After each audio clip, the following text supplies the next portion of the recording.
এবার বন্ধ করতে ওইটাই মারছে। ওইটাকে যখন পুরোটা লাল হয়ে যাবে তখন মনে করবে রেকর্ডিং হচ্ছে না, আর যখন যখন আর্ধেক লাল হয়ে থাকবে তখন মনে করবে রেকর্ডিং হচ্ছে। ওইটাকে উপরে 1 2 3 মহাদেব বললেন আমার শ্বশুর মশাই এখানে হচ্ছে, নিশ্চয়ই যেটা শ্বশুর মশাই ডাকেনি আমিও।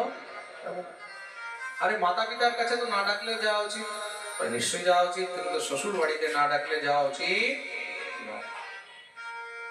সতী বললেন আমার তো বাপের বাড়ি, আমি তো যেতে পারি।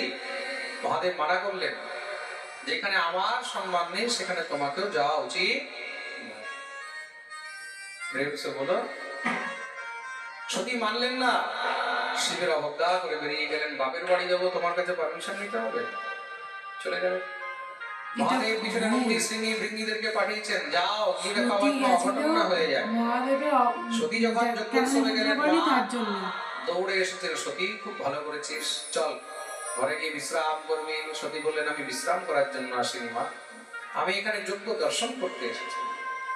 তোমার জামাই আসেনি, তার জন্য আমাকে তাড়াতাড়ি ফিরে যেতে হবে। বলে যখনই যজ্ঞ ভগবানকে প্রণাম করলেন, প্রণাম করে দেখছেন সবার জন্য সেখানে আসন রয়েছে, কিন্তু সেখানে মহাদেবের জন্য কোনো স্থান নেই। সঙ্গে সঙ্গে কুপিত হয়ে গেলেন, পিতার দিকে তাকিয়েছেন, বদলা নয়স্য লোকেস্য কিসায়ন প্রিয়ঃ তথা প্রিয় দেহভৃতাম প্রিয়াত্মনঃ। হে প্রজাপতি, আপনার এই যজ্ঞ কি কখনো সফল হবে? কখনো সফল হবে না। যেই যজ্ঞের মধ্যে দেবাদিদেব মহাদেবের স্থান নেই, সেই যজ্ঞ কখনো সফল হতে পারে না। লক্ষ্য প্রজাপতি বলল আমি তো ভুলেই গেছি আমার কোনো মেয়ে আছে, আমি তো তোকে মেয়ে বলেই মানি না, তুই কেন এসেছিস? এত বড় অপমান।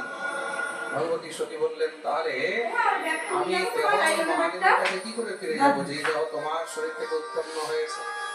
আমিও নিজের দেহ এখানেই ত্যাগ করে দিলাম। বলে সঙ্গে সঙ্গে বিরহ অগ্নিতে সেখানে সতী নিজের দেহ ত্যাগ করে দিলেন।